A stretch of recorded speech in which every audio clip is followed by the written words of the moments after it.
Shri Venkateswara gold తాకట్టులో ఉన్న మీ బంగారాన్ని విడిపించి కొనబడును.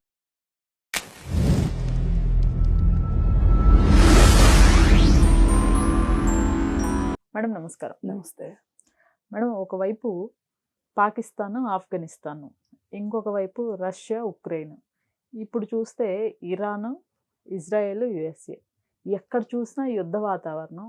ఈ పరిస్థితులన్నీ కూడా థర్డ్ వరల్డ్ వారికి ఏమన్నా సూచనలు ఇస్తున్నాయా? అలానే ఎందుకు ఇరాన్ పైన అసలు యుద్ధానికి వెళ్ళటానికి కారణం ఏమిటి? అండ్ ఖమేనీ చనిపోతే అక్కడ ప్రజలు సంబరాలు చేసుకుంటున్నారు, ఇక్కడ ప్రజలు ఏడుస్తున్నారు అని సోషల్ మీడియాలో కొన్ని వార్తలు వైరల్ అవుతున్నాయి. అసలు ఏవి నిజాలు, ఏవి అవాస్తవాలు? ఇప్పుడు అసలు ఇరాన్ పైన అమెరికా ఎందుకు యుద్ధం ప్రకటించింది, ఇజ్రాయెల్ అమెరికా ఎందుకు యుద్ధం ప్రకటించినాయి అంటే ఒక్కటే మాట. అమెరికా అసలు ఎవరి మీద యుద్ధం చేయలా? ఆఫ్ఘనిస్తాన్ మీద యుద్ధం చేసింది. వాళ్ళకి చేతగాల ఎక్కువ రోజు చేయలేక తాలిబాన్లకు అప్పచెప్పేసేసి వెళ్ళిపోయారు. ఒకప్పుడు వియత్నాం మీద యుద్ధం చేసింది. వియత్నాం మీద యుద్ధం చేసి చిన్న దేశం ఓడిపోయింది, తోక ముడిచింది, వెళ్ళిపోయింది. ఒక రకంగా అమెరికా చాలా నష్టపోయింది ఆ యుద్ధంలో, చాలా డబ్బులు ఖర్చు పెట్టింది. అది అట్లా ఏ దేశంతో యుద్ధం చేసినా అమెరికా వాళ్ళకి కావాల్సింది ఏంటి అంటే అక్కడ నిధులు, సహజ వనరులు వాళ్ళకి కావాలి. నిన్నగాక మొన్న వెనిజులాలో ఓ అధ్యక్షుడు ఉన్నాడు. ఆ అధ్యక్షుడిని వాళ్ళ ఊరు వెళ్ళి వాళ్ళ ఇంటికి వెళ్ళి భార్యాభర్తను తీసుకొని వచ్చి వీళ్ళ ఊరిలో జైల్లో పెట్టుకొని వీళ్ళ ఊరు న్యాయస్థానంలో విచారిస్తున్నారు. ఇది ఏమైనా న్యాయమా చెప్పండి మీరు? అసలు అమెరికాకి ఎక్కడిది ఈ పవర్? ఎక్కడిది? ఇప్పుడు ఇది కిడ్నాపేగా. మన భాషలో మాట్లాడుకోవాలంటే కిడ్నాప్. ఎవరు పెట్టాలి కిడ్నాప్ కేసు? ట్రంప్ మీద అంతర్జాతీయ న్యాయస్థానం పెట్టాలి, ఐక్యరాజ్య సమితి మాట్లాడమే. అంటే ఇవాళ ఈ ప్రపంచానికి ఒక పెద్ద మనిషి అనేవాళ్ళు లేకుండా అయిపోయాడు. ఇప్పుడు ఇదే పరిస్థితి ఒక ఇంట్లో తయారైంది అనుకోండి, ఎంత అస్తవ్యస్తంగా ఉంటుంది ఆలోచించండి మీరు.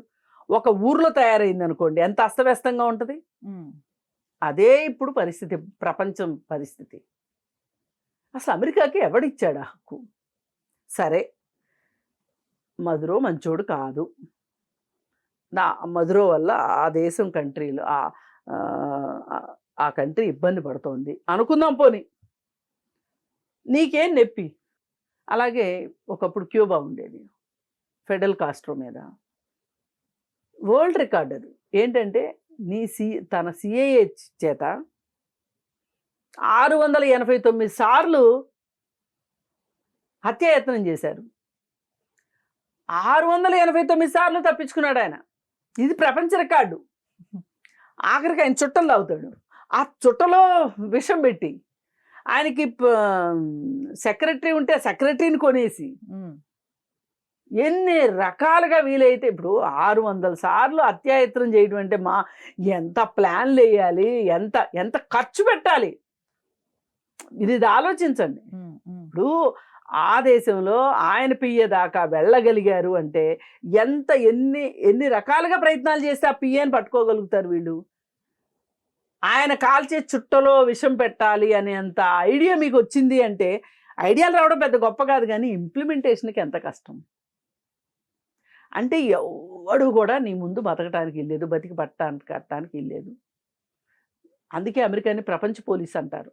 ఈ పోలీసుడు చూస్తూ ఉంటాడు ప్రపంచంలో ఏ దేశంలో ఏం జరుగుతుంది. ఎవడన్నా కమ్మగా తిని ఉన్నాడు, ఆ మంచిగా ఉన్నాడు అంటే ఈడు ఓర్చుకోలేడు అనమాట. ఇవాళ కొత్త కాదు అమెరికాకి, అమెరికా జబ్బే అది. అమెరికా ఒక పెద్ద సామ్రాజ్యవాద దేశం అన్నమాట. అంటే నీ ఎక్కడైనా సరే ఏ దేశాన్నైనా వలసగా చేసుకోవాలి, వీళ్ళ కీలుబొమ్మ అక్కడ ఉండాలి, అక్కడ వనరులు వీళ్ళకి కావాలి. నువ్వు వెనిజులాలో, ఇరాన్లో చమురు మీద వీళ్ళ పెత్తనం ఉండేది ఒకప్పుడు పాత రోజుల్లో. ఈ చమురంతా తవ్వుకుని పాపం ఆ దేశంలో వాళ్ళకి రూపాయి ఇచ్చేవాళ్ళు అనుకుందాం. 99% ఈ వీళ్ళు వీళ్ళు వీళ్ళు పంచుకునేవాళ్ళు. ఇక సరే ఒకప్పుడు విప్లవం వచ్చింది అక్కడ. ఓ నాయకుడు వచ్చాడు. ఇదేంటి అని చెప్పి గట్టిగా మాట్లాడాడు. మాట్లాడితే అతనికి వచ్చి మంచి చేసుకుని సరే అట్లయితే కొంచెం ఎక్కువ తీసుకో అని ఎక్కువ తీసుకో. ఆ కొంచెం ఎక్కువ డబ్బులకే అక్కడ బాగా పట్టణాల్లో పెద్ద పెద్ద బిల్డింగ్లు అంతా గమ్మత్తుగా ఇప్పుడు మన హైదరాబాద్ లెవెల్లో తయారైపోయినాయి అనమాట. కానీ ఊర్ల సంగతి అట్లాగే ఉంది, పేదరికం అట్లాగే ఉంది. అలాంటి పరిస్థితిలో ఇప్పుడు ఈ అయతుల్లా ఖొమేనీ వచ్చాడు. వచ్చి అసలు నువ్వేందిరా, నీ పెత్తనం ఏందిరా అని మొదలెట్టాడు. అది మనకు నచ్చల. అమెరికాని ఏ రోజు అతను సపోర్ట్ చేయడం, అలాగే ఏ రోజు అతను తన స్నేహం దేశంగాను అనుకోడు, శత్రువుగానే చూస్తాడు, ఓ కంట కనిపెట్టే ఉంచుతాడు. అతని పైన కూడా ఏవేవో దాడులు జరిగినాయి. ఒక దాడిలో భాగంగా అతను కుడి చెయ్యి పనిచేయదు, అతను కోటు జేబులో పెట్టుకుని ఉంచుకుంటాడు ఆ చేతిని. అన్నీ ఉన్నాయి. మళ్ళీ అతను ఎంతో కొంత వాళ్ళ దేశంలో తన అధికారాన్ని నిలబెట్టుకోవటానికి ఎంతో కొంత నియంతలాగా ప్రవర్తించాడు. అతను కూడా ఇప్పుడు చచ్చినోడి కళ్ళు చారడు ఎప్పుడూ కావు. మంచోడైతేనే చారడి కళ్ళు ఉంటాయి. చెడ్డోడిని చెడ్డోడుగానే చెప్పుకుంటాం చచ్చిపోయినా సరే. కాకపోతే ఇప్పుడు మన ఉద్దేశం ఏంటంటే ఇక్కడ ఇప్పుడు అతను నియంత అని నువ్వు చంపితే ఆ చంపే హక్కు నీకెవరు ఇచ్చారు? ఇప్పుడు మన దేశంలో ఒక నేరస్తుడిని పోలీసులు ఎన్కౌంటర్ చేశారనుకోండి, చట్టబద్ధమైన ఒక వ్యవస్థ ద్వారా నియమితులైన పోలీసులు ఎన్కౌంటర్ చేస్తేనే మనం ఒప్పుకోం. అట్లాంటిది వేరే వాళ్ళు వచ్చేసేసి మన దేశంలో ఏదైనా చేస్తానంటే ఒప్పుకుంటామా? అసలు మన దేశాధ్యక్షుని ఎత్తుకెళ్ళారనుకోండి, మనం ఊరుకుంటామా? ఊరుకోంగా. మరి అలాంటప్పుడు ఈ పరిస్థితుల్లో ఇక్కడ ఎందుకు బాధపడుతున్నారు, ఏడుస్తున్నారు, దుఃఖిస్తున్నారు, ప్లకార్డులు పట్టుకుని తిరుగుతున్నారు? వాళ్ళ దేశంలో ఎందుకు సంతోషంగా చేస్తున్నారు అని అంటే అక్కడ 2 పార్టీలు ఉన్నాయి. ఒక పార్టీ వాళ్ళకి ఇప్పుడు మనకు మంచి అవకాశం వచ్చింది అనుకున్నారు.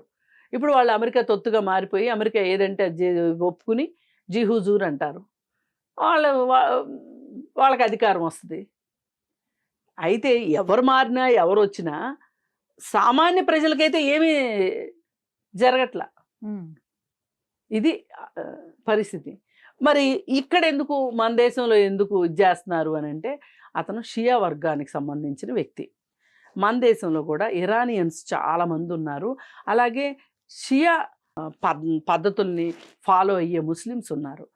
వాళ్ళకి అతను గొప్పగా అనిపిస్తాడు, వాళ్ళ దేవుళ్ళలాగా అనిపిస్తాడు.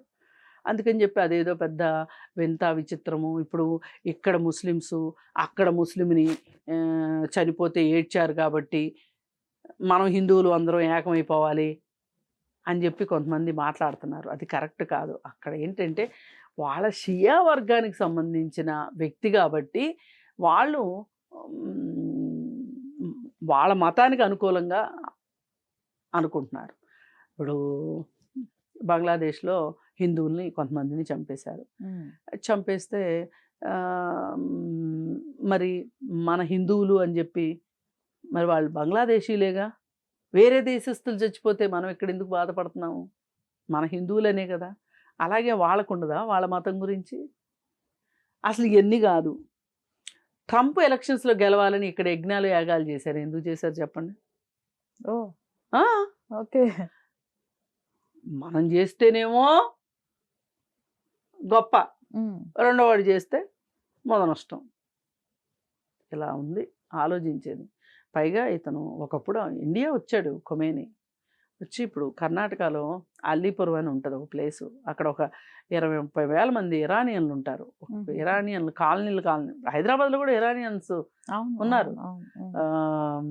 అయితే అక్కడికి వచ్చి అక్కడ ఒక హాస్పిటల్ కట్టించి వాళ్ళ సంక్షేమం కోసం స్కూల్స్ గురించి అక్కడ మసీదుల గురించి చేశాడు. అందుకని చెప్పి వాళ్ళది ఉంటుంది. ఇప్పుడు ఒక మనిషి చనిపోయాడని బాధపడదాం మనం. అతను షియా వర్గమా, సున్నీ వర్గమా, ముస్లిమా, హిందువా, క్రిస్టియనా అనేది కాదు. మనం పాలస్తీనాలో కూడా పిల్లలు చనిపోయారు. 30 వేల మంది పిల్లలు చనిపోయారు. బోలెడు మంది పౌరులు చనిపోయారు. ఒకప్పుడు హాస్పిటల్స్ మీద బాంబులు వేసేవాళ్ళు కాదు, ఇప్పుడు హాస్పిటల్స్ మీద బాంబులు వేస్తున్నారు. ఒకప్పుడు ఇంతకంటే పెద్ద యుద్ధాలు జరిగినప్పుడు కూడా స్కూల్స్ మీద, హాస్పిటల్స్ మీద బాంబులు వేసేవాళ్ళు కాదు. ఇప్పుడు అసలు ఏ నీతి లేకుండా అయిపోయింది. వాళ్ళ దుర్మార్గమే నీతి అయిపోయింది, దుర్నీతి అనమాట.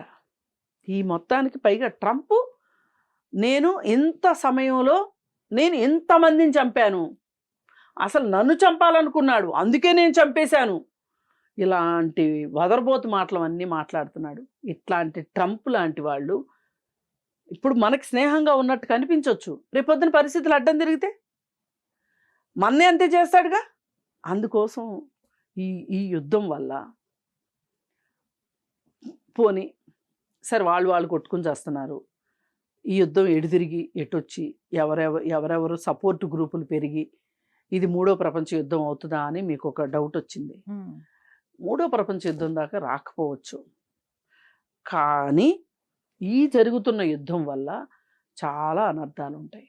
మొదటిగా ప్రాణ నష్టం, తర్వాత ఆస్తి నష్టం, ఆ తర్వాత ఇప్పుడు చమురు రిఫైనరీలు మీద కూడా బాంబులు వేశారు. అయితే